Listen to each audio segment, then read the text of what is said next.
ইতিহাসে এমন কিছু সমরনায়কের নাম আছে, যেমন ধরুন Alexander, Genghis Khan, Julius Caesar, যাদেরকে কখনো কেউ হারাতে পারেনি।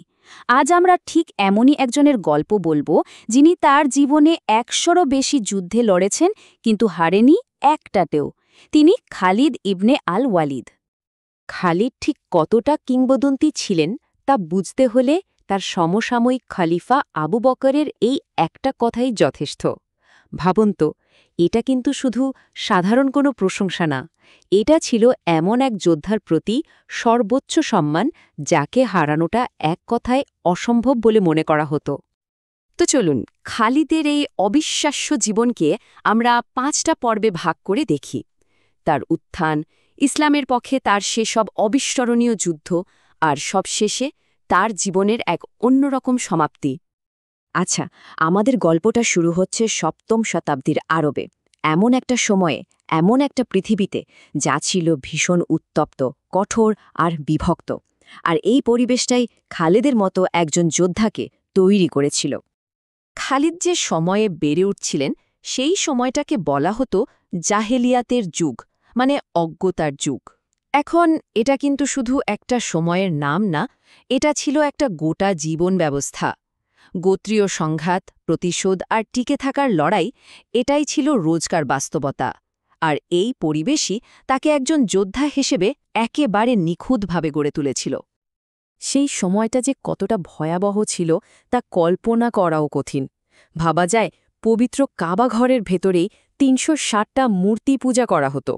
গোত্রে গোত্রে সামান্য কারণে দশকের পর দশক ধরে রক্তক্ষয়ী যুদ্ধ চলত।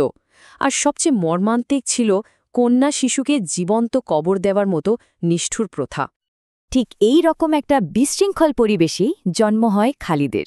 তিনি ছিলেন মক্কার অন্যতম সম্ভ্রান্ত আর শক্তিশালী গোত্র বনি মকজুমের প্রধানের ছেলে। তার শারীরিক গঠন ছিল অসাধারণ, আর খুব অল্প বয়সে তিনি মক্কার সেরা কুস্তিগির আর অশ্বারোহী যোদ্ধা হিসেবে চারদিকে পরিচিত হয়ে ওঠেন। মানে, নেতৃত্ব ছিল তার রক্তে। খালিদের জীবনের সবচেয়ে নাটকীয় অধ্যায়টা শুরু হয় তখন, যখন তার সামরিক প্রতিভা প্রথমবারের মতো সবার সামনে আসে। কিন্তু মজার ব্যাপার হল, সেটা ছিল ইসলামের একদম নতুন শক্তির বিরুদ্ধে। উহুদের যুদ্ধে মুসলিমরা যে কী পরিমাণ পিছিয়ে ছিল তা শুনলে অবাক হতে হয়। কুরাইশদের ৩,০০০ সৈন্য আর ২০০ ঘোড়ার বিশাল বাহিনীর বিপরীতে মুসলিমদের ছিল মাত্র ৭০০ সৈন্য আর ঘোড়া ছিল মাত্র ২টি। এই অসম যুদ্ধেই খালিদের সামরিক প্রতিভা বিশ্ব প্রথমবার দেখতে পায়। তিনি তখন কুরাইশদের অশ্বারোহী বাহিনীর কমান্ডার। যুদ্ধের একটা পর্যায়ে কুরাইশরা পিছু হটতে শুরু করলে মনে হচ্ছিল মুসলিমদের বিজয় প্রায় নিশ্চিত। কিন্তু আইনাইন পাহাড়ের উপর থাকা মুসলিম তীরন্দাজরা নবীর নির্দেশ অমান্য করে তাদের জায়গা ছেড়ে নেমে আসে। আর খালেদ ঠিক এই মুহূর্তটার জন্য অপেক্ষা করছিলেন। সাথে সাথে তিনি তার অশ্বারোহী বাহিনী নিয়ে পাহাড়ের পেছন দিয়ে ঘুরে এসে অরক্ষিত মুসলিম বাহিনীর উপর ঝাঁপিয়ে পড়েন। তার এই একটা চাল যুদ্ধের মোড় পুরোপুরি ঘুরিয়ে দেয়, আর মুসলিমদের প্রায় নিশ্চিত জয়কে পরাজয়ে পরিণত করে। কিন্তু এই শত্রুতা চিরস্থায়ী ছিল না। উহুদের যুদ্ধের কয়েক বছর পর খালিদের মনে এক বিরাট পরিবর্তন আসে। তিনি সোজা মদিনায় গিয়ে ইসলাম গ্রহণ করেন। তার বন্ধু ইকরিমা তো অবাক। উত্তরে খালিদ বলেছিলেন, তাদের অতীতের শত্রুতা ছিল অজ্ঞতার ফল, আর তিনি এখন সত্যকে খুঁজে পেয়েছেন। এটাই ছিল তার জীবনের সবচেয়ে বড় টার্নিং পয়েন্ট। নবী মোহাম্মদ সাল্লাল্লাহু আলাইহি ওয়াসাল্লামের মৃত্যুর পর আরবে এক ভয়ঙ্কর বিশৃঙ্খলা দেখা দিল। অনেক আরব গোত্র ইসলাম ত্যাগ করে জাকাত দিতে অস্বীকার করল। এই ধর্মত্যাগীদের বিদ্রোহ, যা রিদ্দার যুদ্ধ নামে পরিচিত, তা দমন করার জন্যই খলিফা আবু বকর তার সেরা অস্ত্রটা ব্যবহার করলেন, আর তিনি হলেন খালিদ ইবন আল ওয়ালিদ। সেই সময়ে সবচেয়ে বড় হুমকি হয়ে দাঁড়ায় ভণ্ডনবী মুসাইলিমা। সে নিজেকে নবী দাবি করে এক বিশাল সেনাবাহিনী তৈরি করেছিল। ইসলামের ভবিষ্যতের জন্য তাকে হারানোটা ছিল অপরিহার্য। আর ইয়ামামার যুদ্ধ ছিল সেই সময়ের সবচেয়ে নির্ণায়ক আর রক্তক্ষয়ী এক লড়াই। ইয়ামামার প্রান্তরে খালিদকে লড়তে হয়েছিল এক অসম শক্তির বিরুদ্ধে। মুসাইলিমার প্রায় ৪০,০০০ প্রশিক্ষিত সৈন্যের বিশাল বাহিনীর বিপরীতে খালিদের সৈন্য ছিল মাত্র ১৩,০০০। এটা ছিল এক কথায় এক ভয়ঙ্কর চ্যালেঞ্জ। তবে খালিদের বিজয়গুলো সবসময় বিতর্কের ঊর্ধ্বে ছিল না। ইয়ামামার যুদ্ধের পর মালিক বিন নুয়ায়রা নামে এক গোত্রপ্রধানকে হত্যার অভিযোগ ওঠে তার বিরুদ্ধে, আর খালিদ যখন মালিকের সুন্দরী বিধবা স্ত্রীকে বিয়ে করেন তখন পরিস্থিতি আরও জটিল হয়ে যায়। এই ঘটনায় ভবিষ্যতের খালিফা উমর এতটাই রেগে গিয়েছিলেন যে তিনি বলেছিলেন খালিদকে পাথর মেরে হত্যা করা উচিত। এখান থেকেই খালিদের চরিত্রের জটিল দিকটা আর উমরের সাথে তার দীর্ঘস্থায়ী দ্বন্দ্বের সূচনা হয়। রিদ্দার যুদ্ধ জেতার পর খালেদের সামরিক জীবনের সবচেয়ে গৌরবময় অধ্যায়টা শুরু হয়। খলিফা আবু বকর তাকে পাঠালেন তৎকালীন বিশ্বের 2 সুপার পাওয়ারের বিরুদ্ধে, পূর্বে পারস্যের সাসানীয় সাম্রাজ্য আর পশ্চিমে বাইজেন্টাইন বা রোমান সাম্রাজ্য।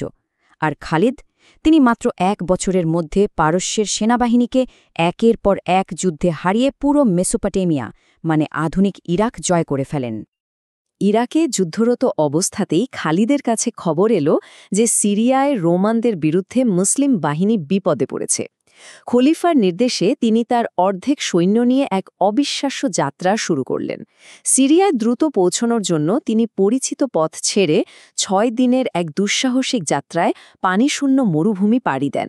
যখন পানির অভাবে পুরো সেনাবাহিনী মৃত্যুর মুখে, তখন তাদের পথ প্রদর্শক রাফে বিন উমাইর এক প্রাচীন গোপন ঝর্ণার সন্ধান দেন যা তাদের জীবন বাঁচিয়ে দেয়।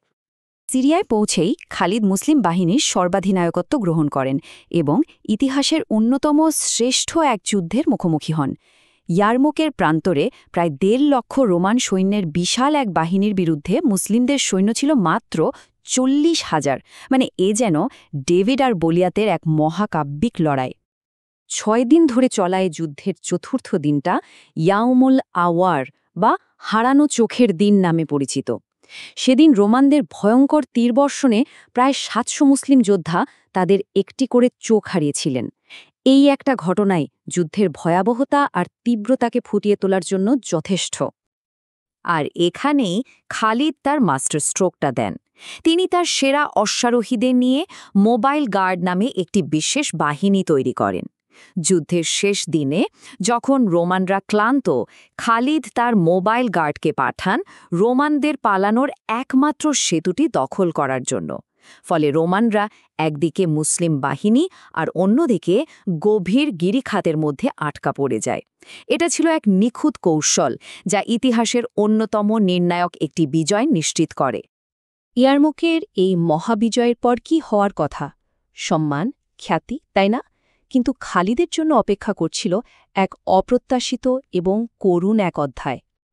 ইয়ারমুকের বিজয়ের খবর পাওয়ার পরপরই খালিদ নতুন খলিফা উমরের কাছ থেকে একটা চিঠি পান, আর সেই চিঠিতে তাকে সর্বাধিনায়কের পদ থেকে বরখাস্ত করার নির্দেশ ছিল। মানে তার জীবনের শ্রেষ্ঠ বিজয়ের মুহূর্তেই তাকে সবার সামনে অপমানিত করা হয়। খলিফা উমর খালিদের আকাশছোঁয়া জনপ্রিয়তাকে ভয় পেতেন এবং তার কঠোর ন্যায় বিচারের মানদণ্ডে খালিদের কিছু কাজকে সমর্থন করতে পারতেন না। জীবনের শেষ দিনগুলো খালিদ সিরিয়ার এমএসআই প্রায় একাকিত্বতেই কাটান। মৃত্যুসজ্জায় তার শরীরে এমন কোনো জায়গা ছিল না যেখানে তলোয়ার বা বর্ষার আঘাতের চিহ্ন নেই। তার সবচেয়ে বড় আফসোস ছিল শত শত যুদ্ধ করার পরও তিনি শাহাদাতের মৃত্যু পাননি। তিনি বলতেন, আমি উটের মতো বিছানায় মরছি, কাপুরুষদের চোখ যেন কখনো শান্তিতে না ঘুমায়। খালিদের মৃত্যুর খবর মদিনায় পৌঁছালে তার সবচেয়ে বড় সমালোচক খলিফা উমরও কিন্তু কান্নায় ভেঙে পড়েন। তিনি খালিদের বীরত্বকে স্বীকার করে নিয়ে বলেন, আবু সুলাইমানের মতো মানুষদের জন্যই শোক প্রকাশকারীরা কাঁদে। এটা ছিল এক মহান যোদ্ধার প্রতি তার আজীবনের প্রতিদ্বন্দ্বের শেষ এবং সর্বোচ্চ সম্মান।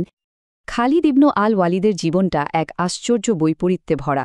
একজন অপরাজিত সেনাপতি যিনি সবসময় চেয়েছিলেন যুদ্ধের ময়দানে মৃত্যুবরণ করতে, কিন্তু পেলেন শান্ত এক মৃত্যু। তার রণকৌশল আজও বিশ্বের সামরিক একাডেমিগুলোতে পড়ানো হয়, কিন্তু তার জীবনের শেষ ইচ্ছাটা অপূর্ণই থেকে যায়। তাহলে প্রশ্ন হল, ইতিহাস তাকে কিভাবে মনে রাখবে? একজন নিখুঁত সেনাপতি হিসেবে নাকি একজন ট্র্যাজিক বীর হিসেবে?